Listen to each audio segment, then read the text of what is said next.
Bismillahirrahmanirrahim.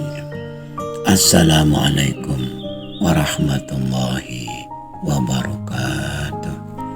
Wahai anak-anakku, murid-muridku yang senantiasa dirahmati oleh Allah Subhanahu wa Ta'ala, marilah kita lanjutkan pelajaran kita, ngaji belajar urip.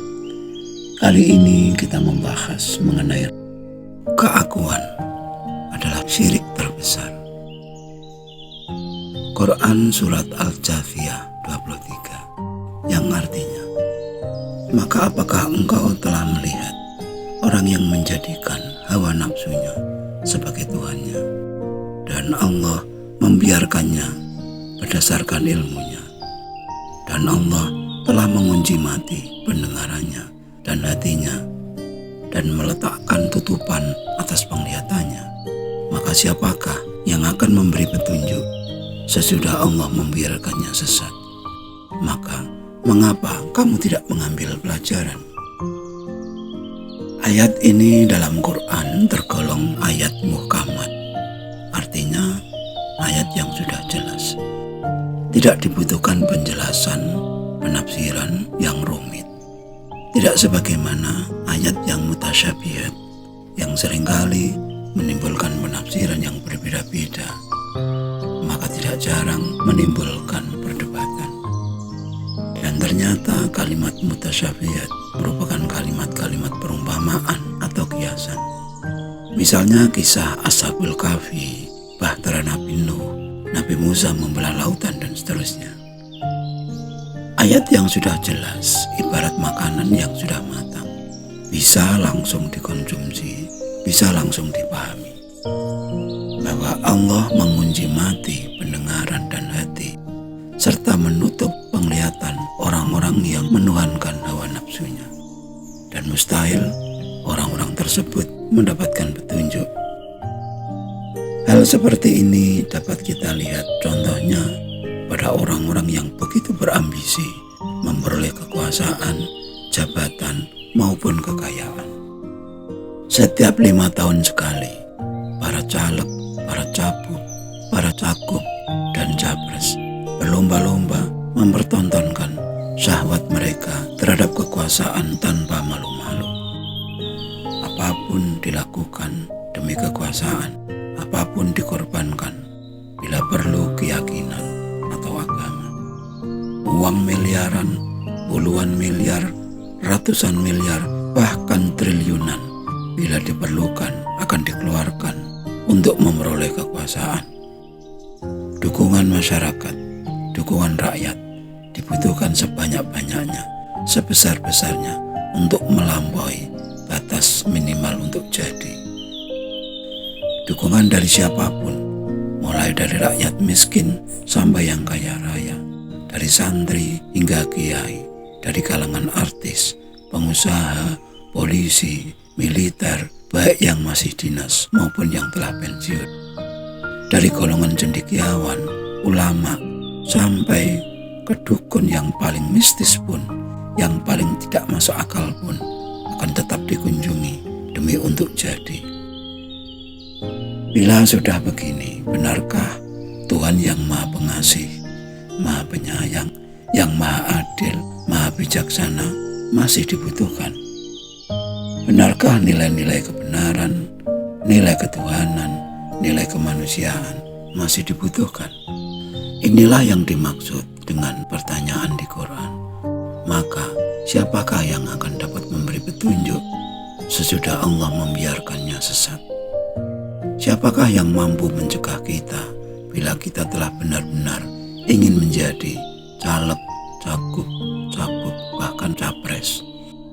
Bila nafsu kekuasaan itu benar-benar telah membara dalam hati kita, maka Tuhan pun dianggap tidak berdaya.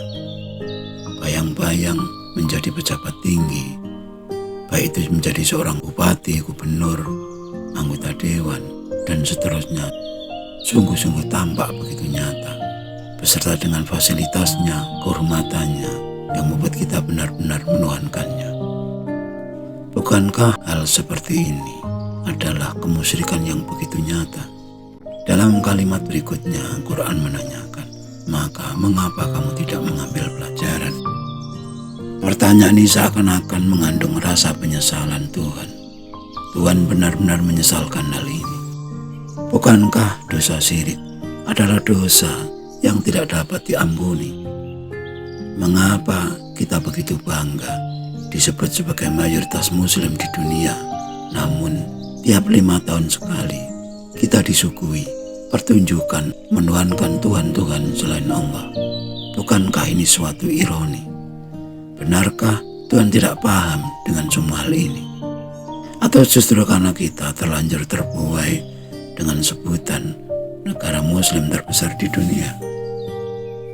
Belum lagi bila kita bicara tentang ilah-ilah lain selain Allah, Tuhan-Tuhan palsu, sembahan-sembahan palsu selain Allah.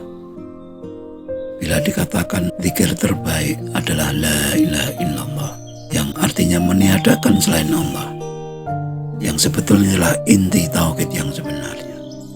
Tiada derajat, tiada pangkat, tiada jabatan, nasab, ilmu, dan harta apapun yang berupa kemewahan-kemewahan duniawi yang boleh menggeser kedudukan Allah sebagai Tuhan, sebagai zat pencipta, pemelihara, pengendali seluruh kehidupan ini.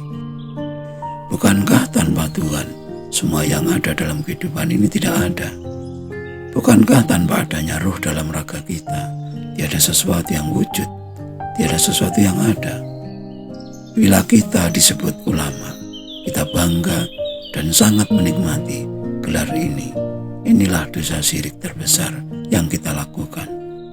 Kita lupa bahwa hal apapun yang ada pada kita semata-mata titipan darinya, agar kita menjadi rahmat bagi alam semesta ini. Bila kita adalah seorang pejabat yang bangga dengan kekuasaan kita, hingga melupakannya sebagai titipan dari Tuhan, ini pun adalah syirik terbesar.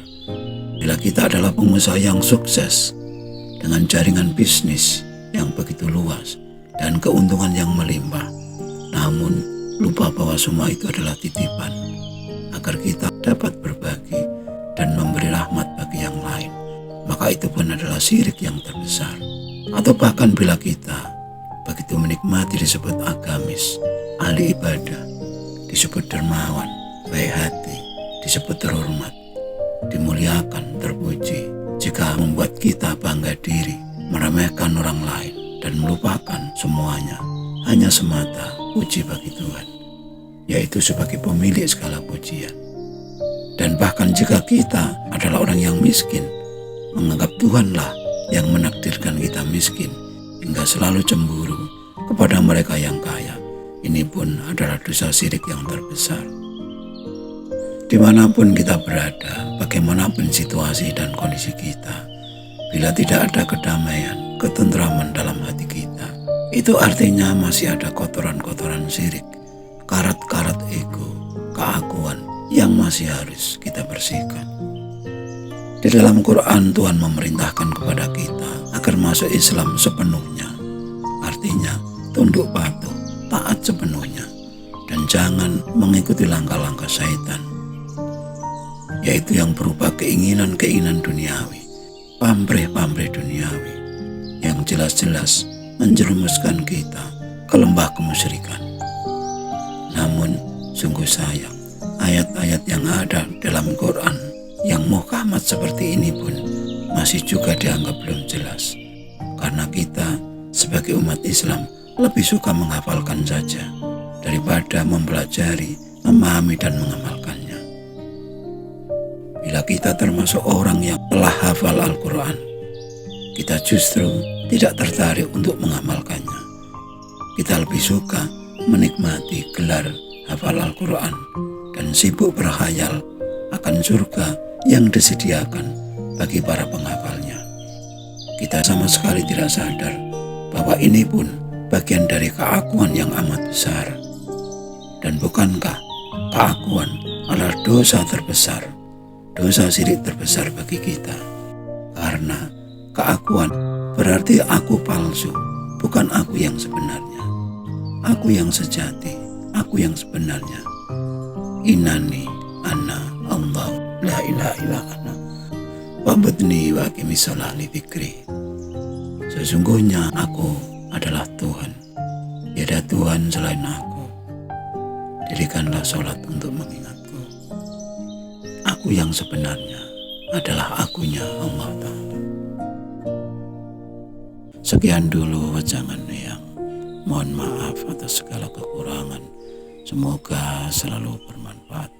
Dan marilah berdoa bersama. Ya Allah, mudahkanlah jalan pengabdian kami kepadamu. Amin, amin, amin. Ya Rabbal Alamin. Wassalamualaikum warahmatullahi